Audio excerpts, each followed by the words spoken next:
बस भरोसा कर लो, हमारा काम हो गया। समझ रहे हैं हमारी बात? भरोसा कर लीजिए। ये हम आखिरी बात है, सब बातें तो भगवत चर्चा होती रहेंगी, ये हम हृदय की आखिरी बात कह रहे हैं जिससे काम बनना है। ये मान लो हमारी बात, हृदय से कह रहा हूं, बिल्कुल श्री जी से मिल के कह रहा हूं, ये बात बिल्कुल वही बात कर रहा हूं। मान लो इस समय हमारी बात मान लो, वहीं से बात कर रहा हूं। महारानी जी का भरोसा मात्र भगवत प्राप्ति करा देगा।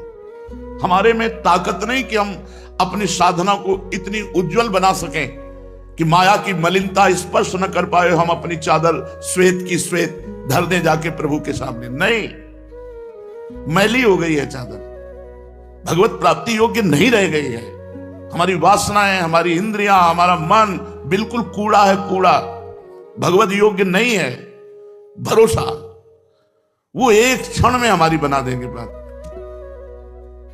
मेरे बनाए ना बनेगी कोटि कल्प लो, आपके बनाए बनेगी पल पाव में। बिल्कुल बात मान लीजिए। हम बिल्कुल कैसे तुम्हें बताएं इस समय, बस श्री जी का भरोसा हम देख रहे हैं, उनकी मुस्कुराहट, केवल भरोसा कर लो बस। और इस भरोसे में आंच ना आने पावे, ए तुम ठीक नहीं हो, तुम्हारा भजन ठीक नहीं है, तुम्हारा मन ठीक नहीं, तुम अशांत हो, तो तुम्हें उस समय सोचना मैं श्री जी के भरोसे पे हूं। मेरी महारानी जो मेरा कल्याण करेंगी, मेरा मंगल करेंगी, मुझे अपनी सेवा में ले लेंगी, मुझे इस जगत से महारानी जो पार करेंगी पक्का। ये हम अपने हृदय की बात कह रहे हैं। बिल्कुल सब साधन किए हुए, पर साधनों का भरोसा नहीं, भरोसा महारानी जी का। सब बात बन जाएगी अगर ये बात तुम्हारी पकड़ में आ जाए तो, सब बात बन जाएगी। हम बिल्कुल, अब कैसे बताए, इस समय जैसे बोल रहे, बस पकड़ लो हमारी बात। भरोसा श्री जी का अगर पकड़ पा रहे हो तो बस भरोसा। सब साधकों की साधना का, तपस्वियों की तपस्या का, योग की जितनी भी वृत्तियां हैं साधन की, सब का फल है एकमात्र इष्ट में भरोसा दृढ़ हो जाना। और वो हम प्रारंभ से तुम्हें कह रहे हैं, बस आश्रय है, वही आश्रय है, वही प्रपत्ति, वही शरणागति, वही भरोसा। ये माया का जो चरित्र है, ये भगवत कृपा से पार हो। हमारी सामर्थ्य नहीं इस प्रपंच पर विजय प्राप्त कर ले। मेढक खुले तौलने होना, जिंदगी में नहीं तौल पाओगे। 10 रखोगे 2 निकल जाएंगे, 2 संभालोगे 4 निकल जाएंगे। ये हमारी दशा है हम तुम सबकी। प्रहलाद जी कह रहे हैं कि जैसे बहुत सी पत्नियां हो और एक पति शयन गृह की तरफ एक घसीट रही, दूसरी घसीट रही, तीसरी, उसकी क्या दुर्दशा होगी। वैसे हे नृसिंह, ये हमारी 10 इंद्रियां और एक मन मिलकर के हमको घसीट रहे, बार बार बार बार बार बार प्रकृति की तरफ, माया की तरफ। केवल बातें बनाना अलग चीज है, माया पर विजय प्राप्त करना बहुत कठिन बात है। ये केवल इनके भरोसे से होगा। अगर तुम्हारी समझ में आ रही हो इस समय की बात, तो निश्चिंत हो जाओ प्यारी जू के भरोसे पर। हम ये नहीं कह रहे कि निश्चिंत होकर पापाचरण करो, कर ही नहीं सकते जब प्यारी जू का भरोसा है। चिंता मत करो, जितना बने उतना भजन करो। नहीं, जब भजन ना हो उस समय बैठ जाओ, मैं श्री जी का हूं, श्री जी मेरी है, मैं भरोसे पे हूं लाडली जू। आज तक हमने सुना है कि आपका जिसने भरोसा लिया, आपने भरोसा नहीं तोड़ा, मैं आपके भरोसे पे हूं। बस हो गया, दृढ़ भरोसा, दृढ़ भरोसा, बस दृढ़ भरोसा ही हमारे इस समय गूंज रहा है दिमाग में। दृढ़ भरोसा, महारानी जी का हूं, प्रिया जी का हूं। संबंध गुरु जी के द्वारा मिलता है, भरोसा अपना होता है। जैसे हमारा संबंध श्री जी की, मैं सहचरी हूं, ये मेरी सोच नहीं है, ये मेरा भाव नहीं है, मेरे गुरुदेव ने दिया है। जब गुरुदेव ने दिया है तो इष्ट को बरबस ये संबंध स्वीकार करना ही पड़ेगा। वो अपनी बात पीछे रख देते हैं, अपने प्रेमी जनों की बात पहले रखते हैं।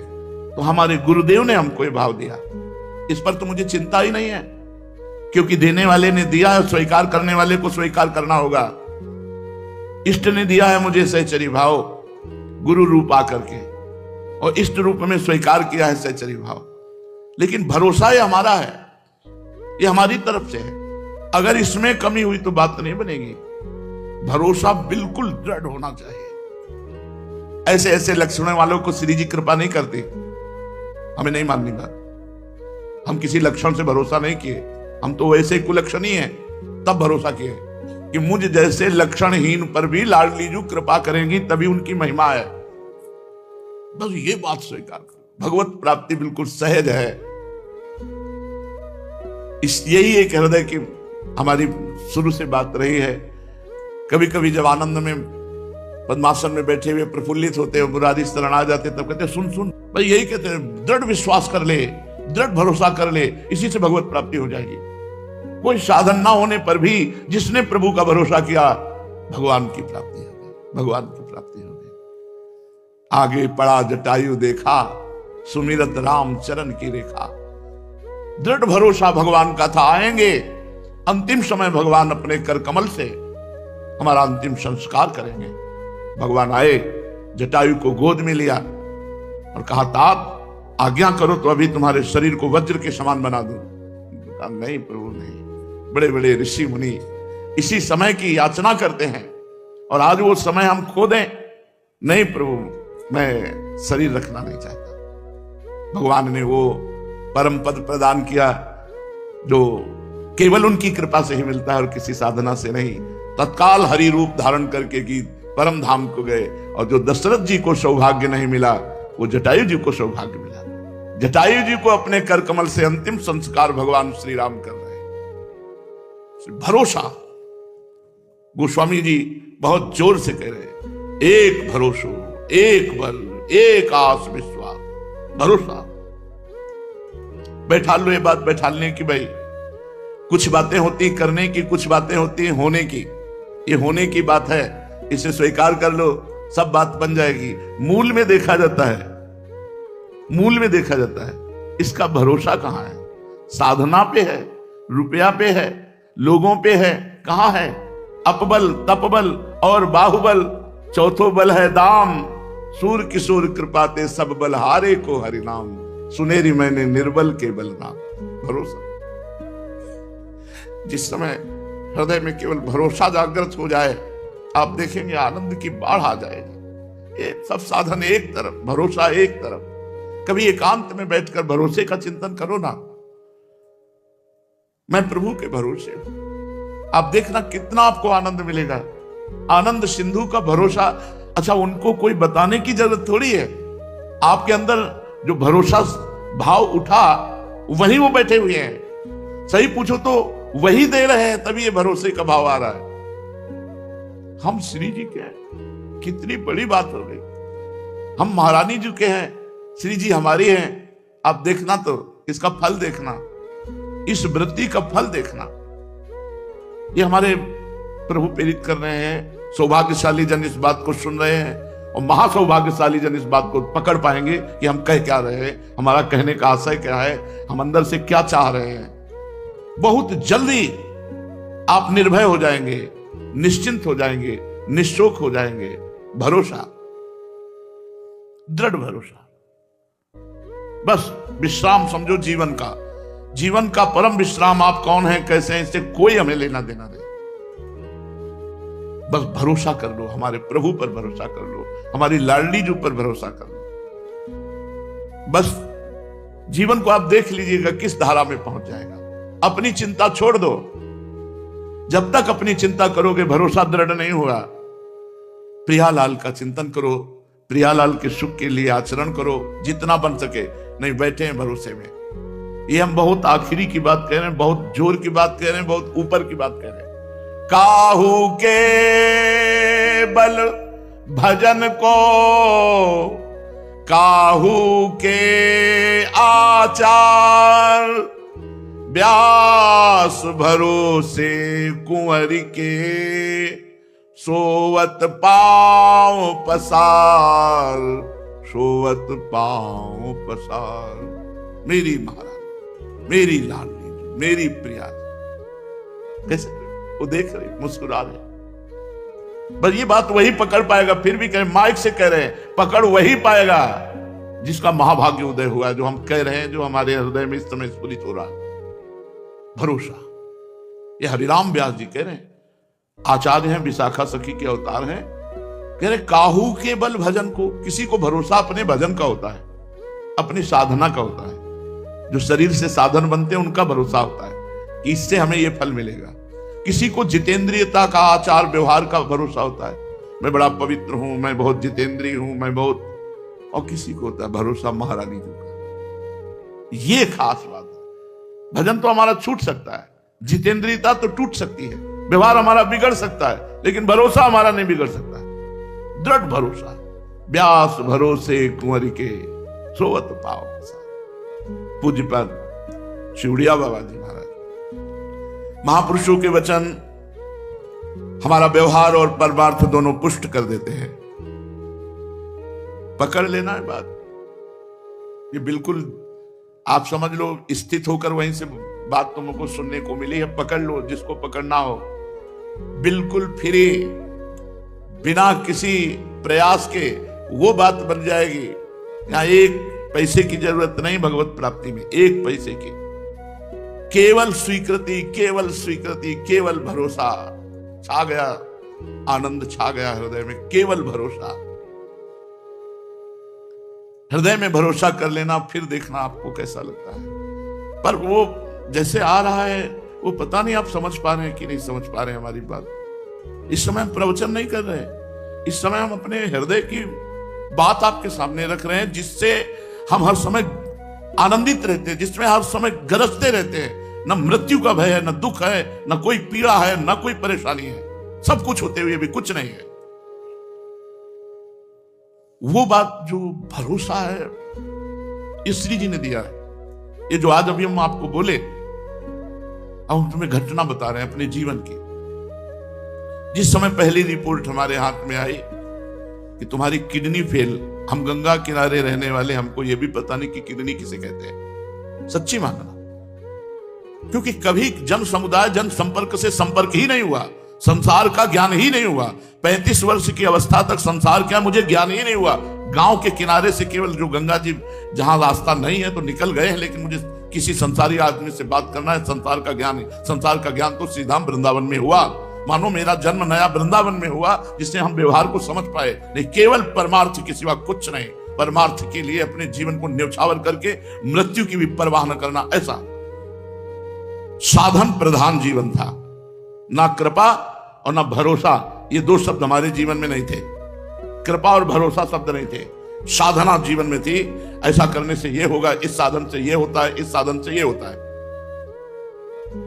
रामकृष्ण मिशन में जब स्वामी जी जो उस समय विराजमान थे, उनके पास बलराम भाई ले गए। उन्होंने रिपोर्ट देखी, कहा बाबा तुम्हारी दोनों किडनी बहुत शीघ्र खराब हो रही और परिणाम मृत्यु, इसमें कोई उपाय नहीं है। शायद उस समय डायलिसिस उपलब्ध नहीं होगा, क्योंकि इस शब्द का कहीं भी ना दिल्ली में उच्चारण हुआ था, ना यहां हुआ था। तो उनका इसका मतलब मृत्यु कितने दिनों में, वह कभी भी हो सकती है। उन्होंने ऐसा कहा रामकृष्ण मिशन में स्वामी जी ने। बस वो रिपोर्ट लेके आए, 1 रुपया हमारे पास नहीं, एक व्यक्ति पानी देने वाला नहीं। वही बलराम भाई जो शाम तक आते, कभी 9 बजे पूछते थे कुछ खाया, कुछ मिला भिक्षा में। अगर हम ऐसे कह देते तो भाग जाता, तुरंत कुछ न कुछ जरूर लाता और खाता। आज तक वैसे ही श्रद्धा एक व्यक्ति है जो पहले दिन वृंदावन में मिला था, और आज तक वैसे ही समर्पण, वैसे ही भाव, तनिक भी कहीं किंचित भाव में अंतर नहीं। सुधा निधि का पाठ शाम के करते थे, चतुरासी जी सेवकवाणी का पाठ सुबह करते थे। 1.25 घंटा सेवकवाणी, 1.25 घंटा चतुरासी जी, और 2 घंटा लगभग सुधा निधि। सुधा निधि का गान कर रहे थे 4 बजे। एकदम भाव में आया कि ब्राह्मण के घर जन्म हुआ, बचपन से भगवत मार्ग में निकले, साधना, तो जो काशी का काम था वो तो भगवान विश्वनाथ जी की कृपा से जैसा हुआ हुआ। अब वृंदावन के कार्य में तो अभी अधूरा हूं। अभी 2-3 वर्ष हुए होंगे वृंदावन में आए हुए और राधा वल्लभ जी के बने हुए, सोई रिपोर्ट मिल गई थी। अधूरा जीवन वृंदावन रस को तो हमने जाना ही नहीं, और जाने का समय आ गया। और अब मन कोई साधन बन पाएगा मेरे से, क्योंकि अब तो जाने का समय। बहुत भोलापन था, इसलिए कि अब समाज को देख करके समझ में आ रही, नहीं तो समाज शून्य जीवन था। चिल्ला चिल्ला के रोने लगा, एकांत कमरा था, और ऐसी तन्मयता बने कि हे लाड़ी बिल्कुल अबोध हो, आपको भी नहीं जानता, ना इस मार्ग को जानता हूं। तो अधूरा जीवन, और ऐसा पवित्र जीवन निकला, और अधूरा जीवन जाएगा। अब कोई साधना तो कर नहीं सकता, आपको रिझाने की सामर्थ्य नहीं। हमारे पास न भोग है, न इत्र है, न वस्तु है, न पदार्थ है, केवल मैं ही मैं हूं। और शरीर था कि साधना करूं, तो अब तो वो भी गया, क्योंकि अब कितनी खराब है। बड़ा अर्थ भाव आया, बहुत, मतलब वो स्थिति हम आपको नहीं बता सकते। वो वही जानता है जिसका कोई संसार में नहीं है। बस उसी समय एक घटना घटी, वो हम तुम्हें नहीं बता सकते। बस इतना केवल कहते हैं कि मेरे लिए ही तो साधना होती है, तू मेरा। भरोसा शब्द यहां आया, नहीं कभी जीवन में भरोसा शब्द नहीं था, साधना शब्द था। पद्मासन, जितेंद्रियता, पवित्रता, ब्रह्मचर्य, निष्ठा, भजन, साधन, इसी से हम जीवन मुक्त हो जाएंगे। बस फिर उस दिन से जो बेपरवाही हमारे अंदर आई, मस्ती आई, तो हम तो मनाते हैं कि धन्य है ये किडनी जो फेल हो गई तो हमें पास कर दिया। हमारा भरोसा महारानी जी ने, बस उस दिन से वही बढ़ता चला जा रहा था भरोसा। उसी भरोसे का ये सब जो कुछ आप देख रहे हो सब उसी भरोसे का है, और करता धरता वो वही हम आपको दे रहे हैं। भरोसा, महारानी जी का भरोसा, हृदय से भरोसा बैठ जाए, बस बेपरवाह। मेरे लिए ही तो, मैं कह रहा हूं तू मेरे, बस भरोसा जागृत हो गया। अच्छा, आपको श्री जी ने कहा तो आपको भरोसा हो गया, लेकिन मेरे तो आप प्रश्न कर, तो कौन कहला रहा है? कौन कहला रहा है? अगर तुम संत मानते हो, भक्त मानते हो, गुरु मानते हो, जो भी तुम्हारे अंदर भाव है, कोई भेद नहीं। भक्ति भक्त भगवंत गुरु चतुर नाम बपु एक, इनके पद बंधन किए नासत विघ्न अनेक। मान लो मेरी महारानी जो बोल रही, मेरे लिए सिर्फ मेरी महारानी जो बोल रहे कि मेरा भरोसा कर ले, मेरे गुरुदेव के रूप में मेरी महारानी बोल रहे, इस संत के रूप में महारानी बोल रहे, इस भक्त के रूप में महारानी बोल रहे, मान लो अभी निहाल हो जाओगे। इस शरीर पांच भौतिक नाशवान मलमूत्र का भांड, इससे हम साधना करके श्री जी को रिझा पाएंगे। बस आप रीझ जाओ, अपने से रीझ जाओ। और वो रीझ चुकी है, अगर वो रीझ चुकी ना होती तो हम यहां बैठे हुए चर्चा ना कर रहे होते, ना आप सुन रहे होते। यहां वृंदावन में प्रवेश पाना श्री किशोरी जी की कृपा से है, वृंदा देवी की कृपा से है। भरोसा। पूज्यपाद सूर्या बाबा जी महाराज, बाबा आजकल जिसको देखो वो पतन की तरफ ही चला जा रहा है। क्यों? क्योंकि उत्तर, असत पुरुषों का दर्शन, संभाषण, स्पर्श, इससे पाप बढ़ता है, मन मलिन होता है। ध्रुवदास जी ने भी कहा है कि धाम प्रिया प्रीतम, इनके प्रति जिनके हृदय में प्रियता ना हो, ऐसों का स्पर्श ना करें। वृंदावन के वास को जिनके नाय हुलास, तिनको परस न कीजिए, तज ध्रुव तिनको पास। श्री ध्रुवदास जी महाराज कह रहे हैं कि जो अगर धामवास की उल्लास वृत्ति नहीं है तो ऐसे लोगों का स्पर्श नहीं करना चाहिए। जो भगवत विमुख हैं, पापाचरण करते हैं, उनसे संभाषण करने से, उनका स्पर्श करने से, उनके साथ खान पान करने से, अगर आप भजनानंदी हो तो भजन का तेज नष्ट हो जाएगा, बुद्धि मलिन हो जाएगी, और भजनानंदी नहीं तो और बुद्धि भ्रष्ट हो जाएगी। जहां तहां के पावने भजन तेज घट जाए, जहां जहां जैसा भोजन मिला वैसा खा लिया, जैसे लोग मिले हंसे खेले बात किए, ये साधक की दृष्टि नहीं है। यदि असत पुरुषों का दर्शन, स्पर्श, संभाषण किया जाए तो पापों की वृद्धि होती है। यदि पुण्यात्मा महात्माओं का दर्शन किया जाए, संभाषण किया जाए, स्पर्श हो जाए तो पुण्य की वृद्धि होती है, पवित्रता आती है। इसी से हमारे यहां पाप कर्म बढ़ते चले जा रहे हैं, क्योंकि अधिक संग असत आचरण करने वाले दुरात्माओं का मिलता है। सत आचरण करने वाले महात्माओं का तो बिरला ही। जब द्रवहि दीन दयालु राघो तो साधु संगति पाइए। जब भगवान द्रवित होते हैं तब भक्तों का संग, संतों का संग मिलता है। सुत दारा धन लक्ष्मी पापियों के घर होए, संत समागम हरि कथा तुलसी दुर्लभ दोए। आजकल तो इन बातों को भी सत्य नहीं मानते हैं, शास्त्रों को भी सत्य नहीं मानते हैं। जब शास्त्रों को सत्य नहीं माना जाएगा, संतों को सत्य नहीं माना जाएगा, तो पतन ही होगा। कौन तुम्हें संभालेगा कि तुम्हें ये करना चाहिए, ये नहीं करना चाहिए। आजकल के लोग आधुनिक पद गाने वालों के पद गाते हैं, नहीं गाना चाहिए। अरे सूरदास जी, तुलसीदास जी, मीराबाई जी, हरिवंश महाप्रभु स्वामी हरिदास जी, हरिव्यास देवाचार्य, इन महापुरुषों के जो समाधि के द्वारा भाव में प्रियालाल की दिव्य लीलाएं देख रहे, वो पद गाने चाहिए। इधर उधर के तुकबंदी जोड़ के, आजकल ये तुकबंदी से थोड़ी है चतुरासी जी, केलीमाल जी, महावाणी जी, ये भाव समाधि में डूबे हुए प्रियालाल की दिव्य लीलाएं जो हो रही उन्हीं को रच रहे हैं। पूज्य बादुड़िया बाबा जी कहते हैं ऐसे आधुनिक शब्दावली को जोड़े हुए पदों का नहीं गायन करना चाहिए। अब जैसे अभी आते हैं एकांतिक में कोई हमने गीता की टीका की, ठीक है, गीता भगवान की वाणी है, लेकिन तुम टीका करने की अधिकारी हो, तुम्हारी स्थिति कहां है? अगर कृष्णाकार स्थिति है तो तुम्हें लेके बात कहने की हिम्मत कैसे हुई कि मैंने गीता की टीका की? अगर भगवदाकार वृत्ति नहीं है तो तुम्हारी सामर्थ्य क्या है कि गीता के शब्दों को समझ लो? शब्दार्थ, भावार्थ, रहस्यार्थ, भगवान की गुणवाणी भगवान में ही स्थित होकर के समझी जा सकती है। किसी भी ग्रंथ के अर्थ को जो महापुरुष किए हुए हैं, भगवत प्राप्त, उनकी वाणी पढ़ो। जो भगवत प्राप्त महापुरुष, उनके द्वारा जो पद हैं, उनके द्वारा जो वचन है, उनको मानो। वाणी उनकी जो समदर्शी है, जो निरपेक्ष है, जो मननशील है, जो निर्वैर है, जो भगवत स्थित द्वंद्वातीत है, उनकी वाणी, उनकी रचना। ये भारतवर्ष की जनता जो अधोगति को प्राप्त होने वाले आचरणों में जा रही है, हम सबसे निवेदन करते हैं, हमारे सनातन पद्धति में नया वर्ष चैत में लगता है, संवत्सर से बदलता है। ठीक है, आप अंग्रेजी तारीख का नया उत्सव मनाते हैं, मनाइए, मुझे कोई विरोध नहीं, क्योंकि किसी भी निमित्त से उत्सव मनाइए, नाम कीर्तन कीजिए, भगवत चर्चा कीजिए, वृंदावन धाम की परिक्रमा लगाइए, तीर्थों का अवगाहन कीजिए, अन्य आवश्यकता जिनको वस्तुओं की है उनको दान कीजिए। ब्राह्मण, गौ, संत, महात्मा, जो भी जैसा तुम्हारा भागवतिक भाव।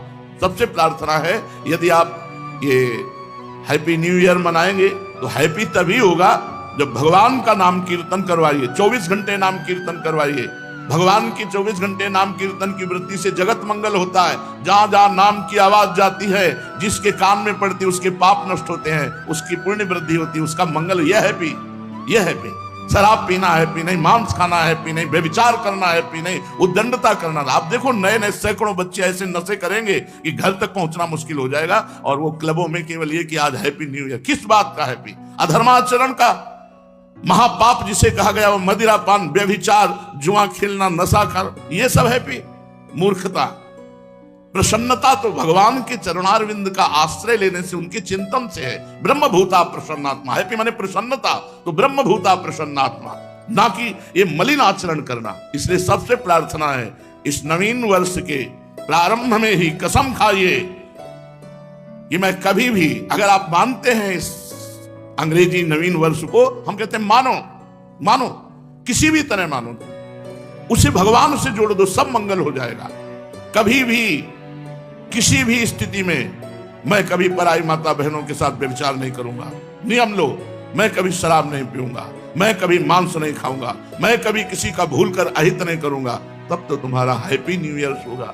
नहीं, हैप्पी नहीं हो सकता, पक्का हैप्पी नहीं हो सकता। असत आचरण करने वाला कभी प्रसन्न नहीं हो सकता। थोड़ी देर हर्षित हो सकता है, लेकिन शोकित होना पड़ेगा।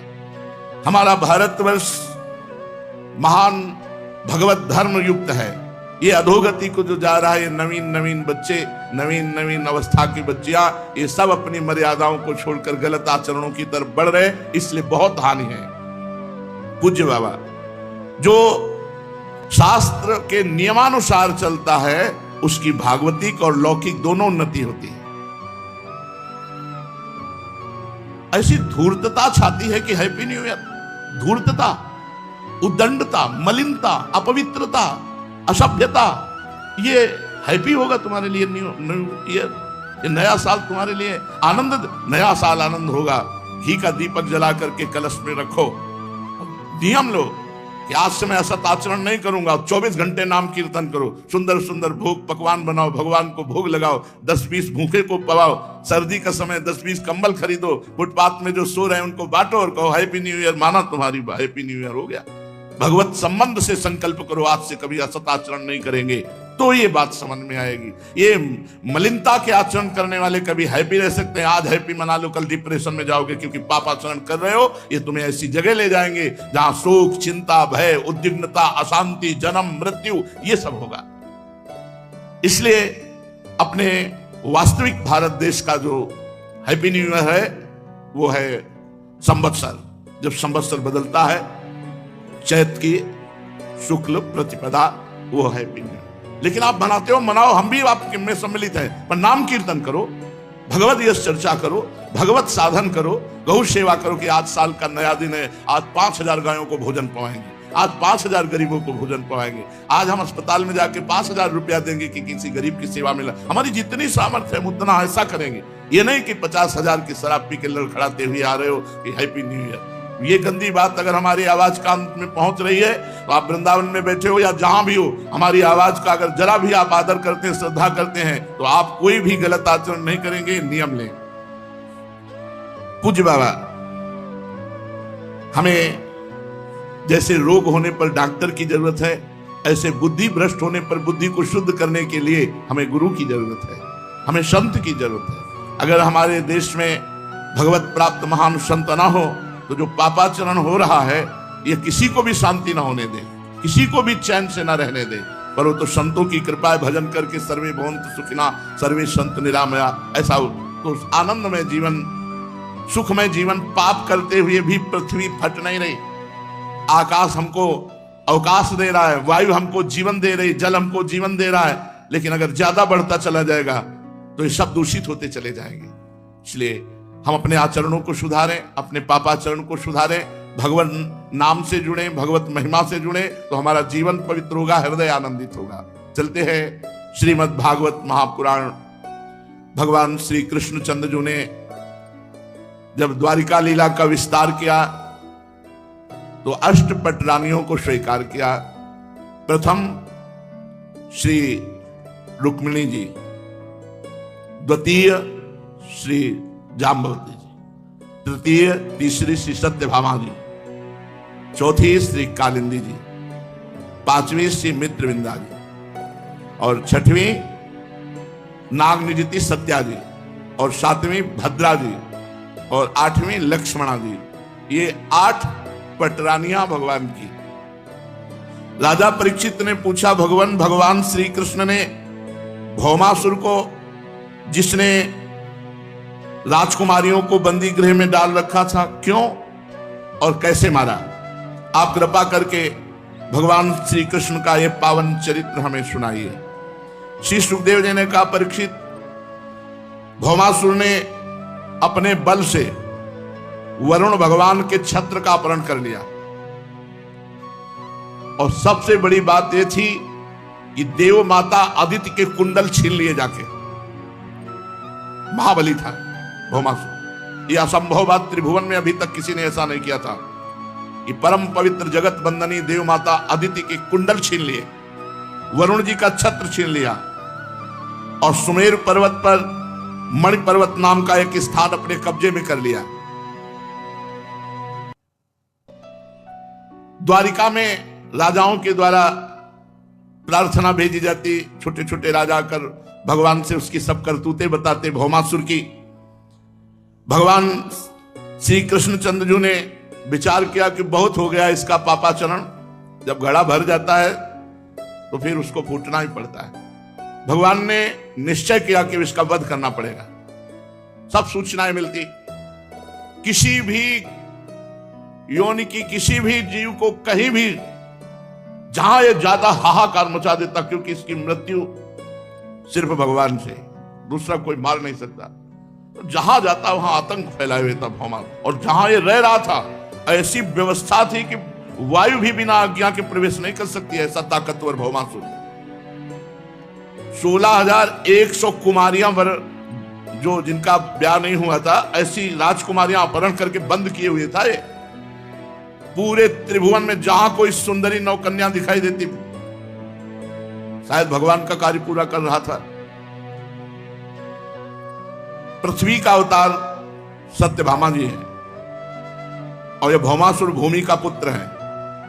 तो सत्यभामा जी से कहा बैठो गरुड़ पर आगे, आज तुम्हारे सामने ही तुम्हारे पुत्र का वध करूंगा। मानो ये संबोधन करने के लिए कि बाद में ये भूमि अवतार हैं, कहीं रुष्ट ना हो जाए। तो कहा बैठो, जब तुम ही कहोगे कि मारो प्रभु इसको, तब हम मारेंगे। तो गरुड़ पर सत्यभामा जी को बैठाला। प्राग ज्योतिषपुर ये इसकी राजधानी थी। भगवान गरुड़ जी को आदेश किया। प्राग ज्योतिषपुर में प्रवेश करना बहुत कठिन था। पहले तो चारों ओर जुड़े हुए पहाड़ों की किलेबंदी थी, उसके बाद दिव्यास्त्रों का घेरा था कि आप प्रवेश करेंगे तो आपको काट डालेंगे, दिव्यास्त्र चलाने की जरूरत नहीं है। इसके बाद जल की खाई थी, उसके बाद बिजली की चार दीवारी थी, इसके बाद जहरीली गैस की चार दीवारी थी, इसके बाद मुर दैत्य ने चारों ओर 10,000 घोर दिखाई ना देने वाले फंदे में जाल, कोई भी चले फंस गए। इतनी तो उसकी प्राग ज्योतिषपुर की सुरक्षा थी कि वहां प्रवेश ही कोई नहीं कर सकता जहां भौमासुर रहता था। भगवान श्री कृष्ण ने कौमोदकी गदा को आदेश किया, पहाड़ों को चकनाचूर कर दो। आदेश देते ही फोड़ डाला। भगवान की दिव्य गदा ने चूर चूर कर दिया पहाड़ों को। सुदर्शन चक्र को आज्ञा की, जितने दिव्यास्त्र सबको नष्ट कर दो। सब शस्त्रों की मोर्चाबंदी छिन्न भिन्न कर दी। सुदर्शन जी को आदेश किया, ये अग्नि की, जल की, गैस की जितनी चार दीवारियां हैं सबको नष्ट कर दो। भगवान का सुदर्शन चक्र उनको नष्ट कर दिया। मुर दैत्य के फंदों को अपनी तलवार को आदेश किया, काट दो। दिखाई नहीं देते थे, तलवार में सब दिव्यास्त्र हैं भगवान के। इसके बाद बड़ी बड़ी मशीनें लगी हुई थी, यंत्र। अगर कोई वीर पुरुष गया तो यंत्र उसे घसीट के तुरंत नष्ट कर देंगे। उस समय भी भौमासुर ने ऐसी व्यवस्था। भगवान ने 5 जन्म शंख का नाद किया तो सब मशीनें विदीर्ण हो गई, नष्ट हो गई। अब जो आखिरी परकोटा था, भगवान गदाधर ने मारा, गदा तो पूरी विध्वंस कर दिए परकोटे। जब 5 जन्म शंख की ऐसी धुनी हुई, प्रलयकालीन बिजली कड़क रही हो मानो, तो मुर दैत्य आखिरी रक्षा में था। प्रवेश करने के लिए मुर दैत्य को मारना आवश्यक था। वो जाग पड़ा, शंख ध्वनि सुनकर निकल आया। मुर दैत्य के 5 सिर थे, 5 सिर। वो जल में पड़े सोता रहता था, क्योंकि कोई आ ही नहीं सकता वहां। प्रलयकालीन सूर्य और अग्नि के प्रचंड तेज के समान 5 खोपड़ी वाला मुर दैत्य, बड़ा भयंकर, कोई आंख उठाकर उसकी तरफ देख नहीं सकता था। उसने त्रिशूल उठाया और गरुड़ जी पर प्रहार किया। भगवान गरुड़ जी पर विराजमान थे, आगे सत्यभामा जी। ऐसा मालूम हुआ वो 5 मुख से अब त्रिलोकी को निकल जाएगा। जब गरुड़ जी पर त्रिशूल चलाया और 5 मुखों से सिंहनाद किया, सिंहनाद थरथरा दिया भूमंडल को। भगवान ने देखा कि मुर दैत्य का त्रिशूल गरुड़ जी की ओर आ रहा है, तो बड़ा हस्त कौशल दिखाते हुए सारंग धनुष से 2 बाण मारे कि त्रिशूल काटकर गिरा दिया। और मुर दैत्य के मुखों को भगवान ने बाणों से भर दिया। 5 मुख अट्टहास किया ना, 5 को बाणों से भर दिया। अब वो दैत्य बड़ा क्रुद्ध हुआ और अपनी गदा उठाई और भगवान पर प्रहार किया। परंतु गदाधर भगवान ने वो गदा उनके समीप पहुंचे, इसके पहले ही अपनी गदा से उस गदा को नष्ट कर दिया। अब वो भुजाएं फैला करके भगवान श्री कृष्ण और गरुड़ जी को मीसने के लिए चला। इतना बलवान। भगवान ने सुदर्शन जी को आदेश किया कि इसका हिसाब किताब कर दो। भुजाएं, जांग, गर्दन, छाती सब जगह से काट के वहीं ढेर कर दिया सुदर्शन जी ने। अब मुर दैत्य के प्राण पखेरु उड़ गए और जल में गिर पड़ा, जैसे इंद्र के वज्र से शिखर कट जाने पर कोई पर्वत समुद्र में गिर पड़ा हो। इसके बाद मुर दैत्य के 7 पुत्रों की रक्षा थी नगर की। ऐसे थोड़ी था भौमासुर का नगर। ताम्र, अंतरिक्ष, श्रवण, विभावसु, वसु, नभस्वान, अरुण, ये सब महाबलवान मुर दैत्य के समान। क्रम बाई क्रम इनकी पूरी सुरक्षा थी प्राग ज्योतिषपुर की। जो ही सुना पिता को मारा श्री कृष्णचंद्र ने, शस्त्र अस्त्रों से सुसज्जित होकर पीठ नामक दैत्य को अपना सेनापति बनाकर भगवान श्री कृष्ण पर चढ़ाई कर दी। भगवान श्री कृष्ण पर बाण, खड्ग, गदा, शक्ति, रिष्टि, त्रिशूल, प्रचंड शक्तियों की वर्षा करने लगे वो दैत्य। भगवान ने सारंग धनुष से निकले हुए बाणों से सब अस्त्र शस्त्रों को काट कर गिरा दिया और शस्त्र प्रहार से सेनापति, पीठ, उसके साथी दैत्यों के सिर, जांघें, भुजाएं, पैर, कवच सब सुदर्शन चक्र को आदेश किया, काट काट करके सब ढेर कर दिए। भगवान का सुदर्शन अमोघ। जब पृथ्वी के पुत्र नरकासुर, जिसे भौमासुर कहते थे, देखा कि भगवान श्री कृष्ण प्रवेश कर गए, सब विध्वंस कर दिया, असह्य क्रोध हुआ। वो मद वाले हाथियों की सेना में गजराज पर विराजमान होकर भगवान श्री कृष्ण के सामने आया और उसने देखा कि आकाश पर गरुड़ पर पहले सत्यभामा जी विराजमान है, फिर भगवान विराजमान है। जैसे सूर्य के ऊपर बिजली वर्षाकालीन श्याम मेघ शोभायमान हो, सूर्य गरुड़ जी और बिजली सत्यभामा और वर्षाकालीन मेघ श्री द्वारिकाधीश महाराज। भौमासुर ने देखते ही भगवान पर शतग्नि नाम की शक्ति का प्रहार किया। भगवान ने सारंग धनुष से अमोघ बाण के द्वारा तुरंत उस शक्ति को नष्ट कर दिया। भगवान ने सुदर्शन चक्र को आदेश किया, जितने इनके सैनिक हैं वो तो बस केवल घूमना है, वहां कोई अस्त्र शस्त्र सुदर्शन जी को नहीं रोक सकता। जिधर घूम गए सब साफ हो गया। उस समय भगवान गरुड़ जी पर सवार होकर के गरुड़ जी को आदेश किया, इनके हाथियों की सेना को विदीर्ण कर दो। पंजे और पंखों के मार से बड़े बड़े गजराजों को विदीर्ण कर दिया। चोंच, पंजा, पंख। महाबली गरुड़ जी हैं, महाबली। त्रिभुवन में इनसे बड़ा बली कौन होगा, जो भगवान को विराजमान करके चलते हैं। अनंत ब्रह्मांडों का भार भगवान लेकर चलते हैं। चोंच, पंखे और पंजों की मार से भौमासुर के जितने भी गजराज हाथी थे सब मारे गए। अब भौमासुर अकेले खड़ा। उसने देखा गरुड़ जी की मार से तो मेरी सेना सब नष्ट हो गई।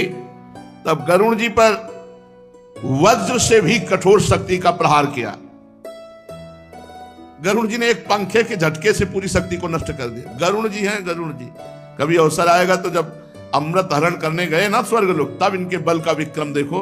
वायु देवता, अग्नि देवता, बड़े बड़े देवता, देवराज इंद्र सब कुछ चलाए। देवराज इंद्र ने वज्र चलाया तो इतना बड़ा पंखे छोड़ दिया, कहा तुम्हारे वज्र का सम्मान करता हूं, नहीं तुम्हारे वज्र को अपनी चोंच से अभी चकनाचूर कर दूं। गरुड़ जी भगवान के वाहन हैं। पक्षीराज गरुड़ जी ने अपने पंख से ही उस शक्ति को नष्ट कर दिया। भौमासुर ने जब देखा मेरी कोई चाल नहीं चल रही, कोई उद्योग नहीं चल रहा, सब विफल हो जा रहा, उसने त्रिशूल उठाया और भगवान श्री कृष्ण की तरफ बढ़ा प्रहार करने के लिए। तो सत्यभामा जी ने कहा प्रभु ये प्रहार कर रहा है, इसके पहले बोले बस बस तुम्हारे आदेश की जरूरत थी, क्योंकि उनको पता नहीं है मेरा पुत्र है। सत्यभामा रूप में है, भूमि पुत्र ही भौमासुर। भगवान ने सुदर्शन चक्र से कहा कि भौमासुर का सिर किरीट कुंडल सहित अलग कर दो। बस सिर कुंडल किरीट के सहित सुदर्शन जी ने काट करके नीचे फेंक दिया। और यही सुदर्शन भगवान के अनन्य भक्त, जो भी अनन्य भक्त होते हैं उनकी रक्षा के लिए होता है, इसीलिए भक्त निर्भय होता है। अम्बरीश जी को थोड़ी पता था सुदर्शन जी पीछे हमारे हैं। दुर्वासा जी ने कृत्या प्रकट की, झपट करके कृत्या को भस्म करके दुर्वासा जी को त्रिभुवन में दौड़ाया सुदर्शन चक्र ने। यही, इससे बड़ा पद कौन होगा। हम हरिदास हैं, भगवान के जन हैं।